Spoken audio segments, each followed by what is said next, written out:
प्रसाद हा मज द्यावा या भजनाने आम्ही करीत आहोत. आपण आपल्या शरीरामध्ये अहंकार, स्वार्थी भाव सोडून सद्धर्माने वागले पाहिजे.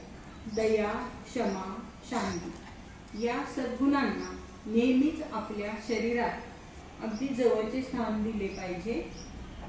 जेव्हा श्रद्धेने, प्रेमाने भजन गाताना ईश्वर भेटीचा आनंद गवसतो, मंगलमय विचारांनी मन आपले भरून येते. असे हे अर्थपूर्ण सुंदर भजन आपण गाऊया. प्रसाद हा मज द्यावा देवा. प्रसाद हा मज द्यावा